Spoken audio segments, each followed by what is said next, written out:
Good morning. Today is a very big feast day. We're celebrating here on a paddleboard. Don't worry, I'm not paddling. I got a gift from heaven accompanying me. There was a school of fish here a few minutes ago, but no sign of them right now. They probably figured they didn't need to be in the video. Just getting around here. We're in the middle of the Sea of Galilee. Well, not really in the middle. We're close to the coast, not far away.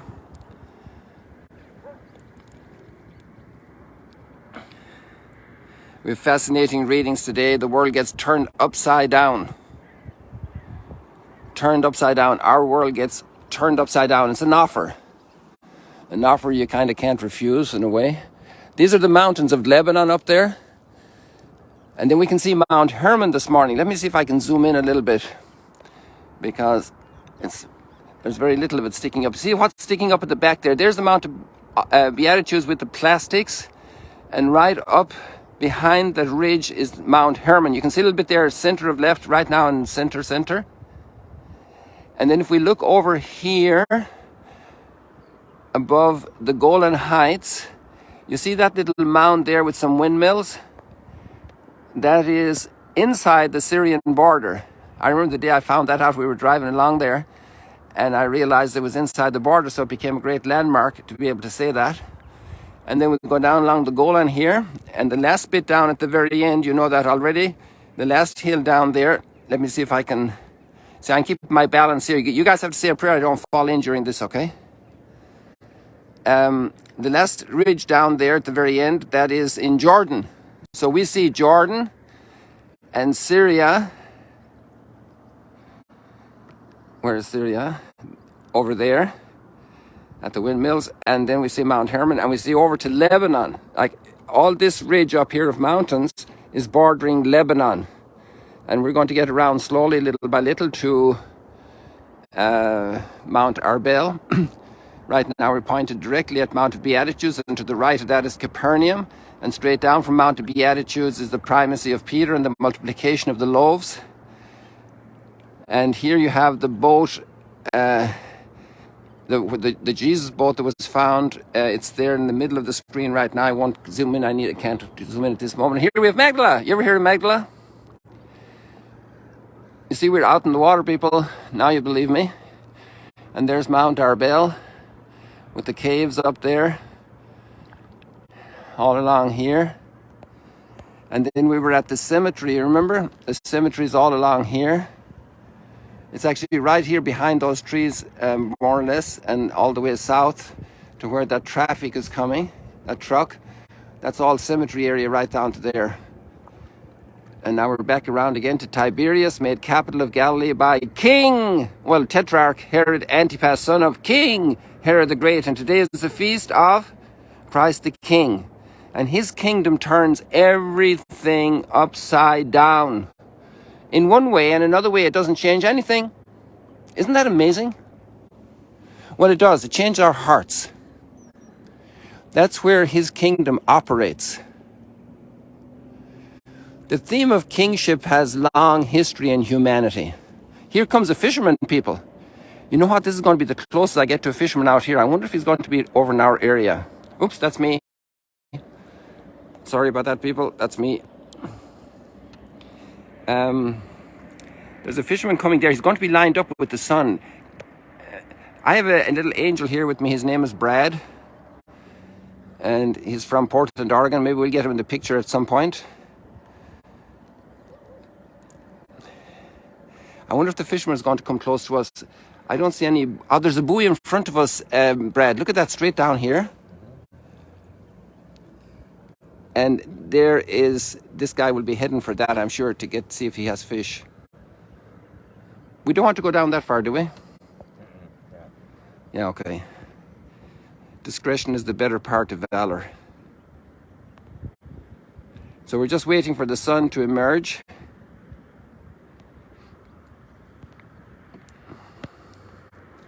So today we have the feast of Christ the King. And what a king. First of all, we have documentation in the book of Samuel of the origin of kingship in Israel. You see, originally The prophet Samuel didn't want to anoint a king because God is the king. But the people were very impatient and had tremendous desire to have a king. They wanted somebody to lead them out into battles like other folks and defend their rights and be their spokesman. But Samuel said, no way. You're going to become dependent on the king. He's going to tax you. He's going to levy your sons and your daughters to go into the army. He's going to conscript them. They're going to fight his battles. And we know what David was doing later when the people were out fighting battles. And so all the downside of human kingship. And actually, you know, we all have a vocation to kingship from creation, to have dominion over the earth. Look at the sun is up, people. The sun is rising. The sun is entering its kingdom today. Each day it has a kingdom that starts and finishes.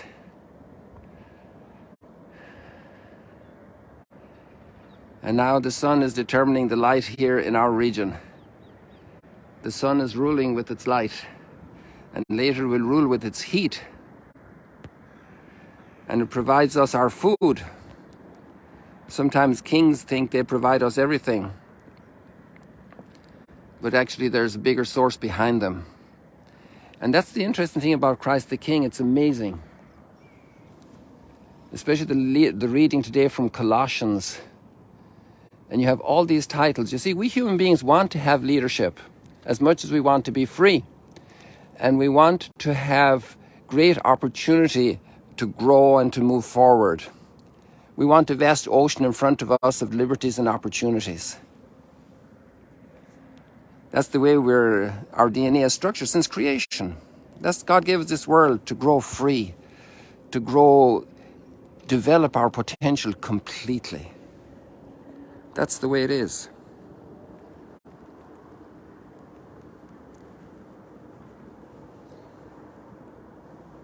And when all the tribe leaders come to Hebron today to to accept David as their king and make a covenant with him, an agreement, a contract, they're pretty happy and there's a celebration and everything, you know. But they're going to have to deal with all the downside of human kings.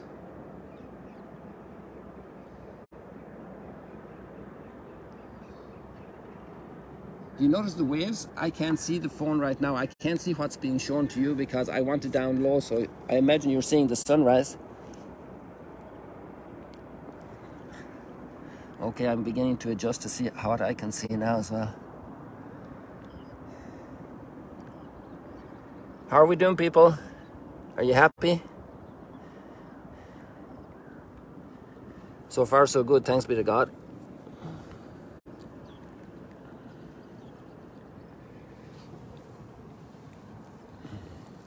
Isn't this gorgeous?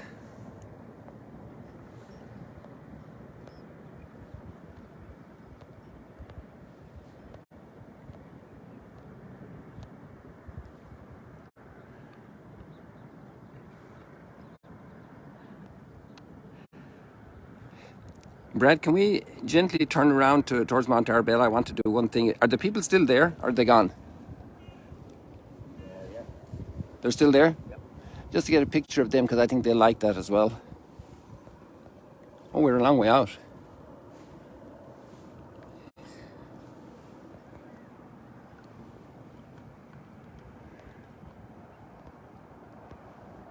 That's a group from Mexico. And the priest who's with them, Father John Walsh, from Wexford, Ireland. I know him since before he was a priest, 48 years ago, when I was preparing to join our community. He was almost about to be ordained a deacon, or maybe he was a deacon already. I don't think he was a deacon. And we had a group of guys that were looking at the priest, and we were all in Connemara for a week in the west of Ireland in County Galway. Oh, there was a fish jumping. Did you see it? How good Providence brought us around to see the fish jumping. Did you see it?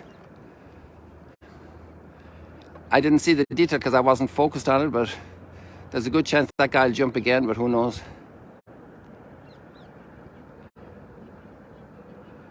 So if somebody can record the moment he jumped, more or less, it's easy to find it. Or somebody write a little note there for other people and say at minute whatever, and they can check it out in more detail. It wasn't a big jump, just a bit of a splash. So let's go back to the sun now again, Brad. We're going to turn around here, people.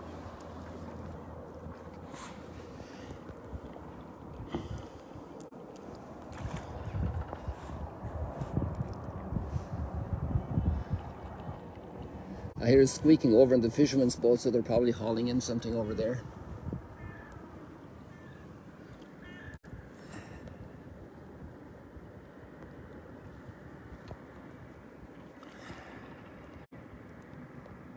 I think that's coming from them.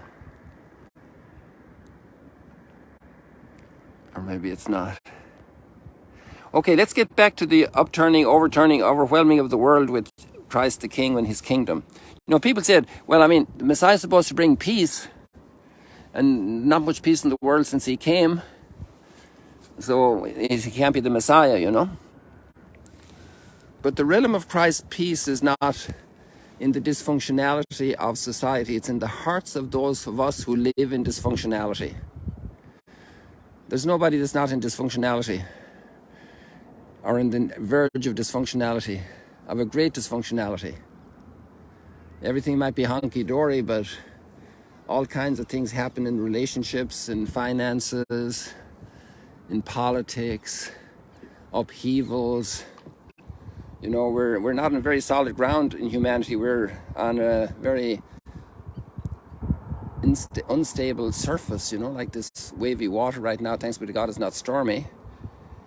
And we're bobbing here on the gentle waves that are coming incessantly. But you know very well that that can turn into a storm. And Christ's kingdom, with all his great titles, through him everything was made, before the foundation of the world. God from God, light from light, true God from true God, begotten, not made, one in substance with the Father. You know, these titles are amazing. The letter to the Colossians, I love it, the text. Be sure to read it today. I'm kind of nervous about taking out the second font simultaneously, so I'm just going a little bit there from memory. And what he does is he allows us to win our hearts back. He wins our hearts back. And obviously the first part is to break away from sin, which offers us a false liberty, a false dominion, a false enjoyment. And he brings us back to the truth of ourselves. And in that already there's the beginning of great peace and the beginning of liberty. The truth will set us free. And he shows us a way. You know, imagine the celebration in Hebron when David was crowned king. Imagine the celebration when Solomon was crowned king. There's a big description of it. All the singing, all the celebrations, all the festivities, all the food, all the music. Imagine the celebrations that Herod had in his palaces, that Herod Antipas had here for his birthday in Tiberias, and then he had his birthday with the finishing up with John the Baptist's delivery into eternal life. You know, it's a time of celebration, but our King gets fully declared on Calvary. And if you look at the people in the text of the reading today, there's like 4 different instances of actually requiring him to prove he's king. And there's the leaders of the people, and they say, well, show if you're a king, come down off the cross. And then the soldiers are mocking him. And then the fellow crucified, co-crucified are mocking him. And then the 4th request to show himself a king is absolutely tops. Remember me when you come into your kingdom. Today you'll be with me in paradise. What an extraordinary gift that the king gives from his throne on Calvary. You see, it's very tough for a leader. Leaders like to get away from responsibility. We all do. Responsibility is very, very exacting. But he's nailed to the cross. He's not going to go away from the cross. And leaders, even parents of children, have an element of suffering in their leadership. we all have kingly roles at work in different places. It's hard to be a CEO, to be a president of a small country or a big country or a company. It's hard to lead, especially when people are resisting. And that's us and God. And you see, Jesus goes the whole way. So we have a tangible, we want a king, we want a leader, we want somebody. Okay, we got him now. And he leads us through a very difficult path. A path of self-denial, but that's a path that will lead to beatitude. Blessed are the poor in spirit, the mount of beatitudes. Blessed are the meek. You know, we think blessed are the ones that are powerful and wield swords and automatic weapons and nuclear bombs and stuff like this. But actually, blessed are the meek. Blessed are those who weep and mourn. This is his kingdom. It's a kingdom where blessed are the pure of heart. In the Netflix films they see, in the life they live, in the pleasures they seek. Blessed are those who look after the needy.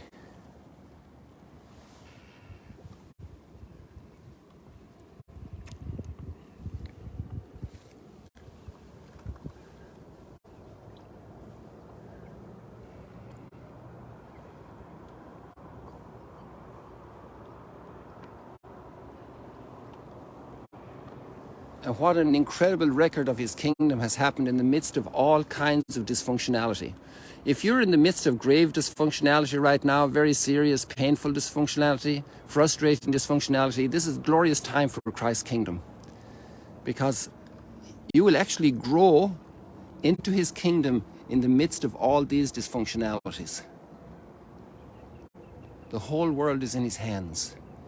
All the aches and sufferings of all the migrants, of all the human trafficking, all the people, the victims, and even in the ones who are doing the evil, they're also in his hands. Because many of them convert sooner and a lot of them convert later. You remember what Napoleon said when he died after all the murder he did in Europe? I know men, and Jesus was much more than a man.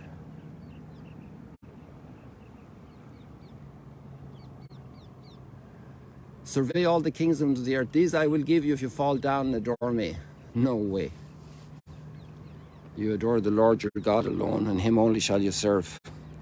There's great order in the kingdom of Christ, in the kingdom of heaven, in the Messianic kingdom. Great light. There's great duress, there's Calvary, but there's victory in the midst of Calvary. People, I think we leave that like for today. I'm not sure what the time is. Can you tell me the time, Brad? It is 6:30. 6:30. Yeah, we're probably a little short, but let's leave it like that for today. I want to do an Instagram from here. And thank you guys for all your comments, your support, your prayers so far. We survived. It's not finished yet, but we're going to try. And I really appreciate all your goodness. I want to get Brad in this... Oh, by the way, yesterday I apologize. We did a finish without doing the selfie. I wanted to do a selfie with all the kids, but it didn't work out. I had to finish, but Brad, you're in the selfie there. Oh, hey. Good job, Brad. Good morning. Thank you so much. Guys, say a prayer for Brad. He has a little health issue. Yes, and he'll be most grateful for that, and his wife Heather as well. I'm trying to play around with this here, get more of Brad in here. Oops. It won't let me turn around. Okay, guys. See you later, alligators. Heading back to Magdala.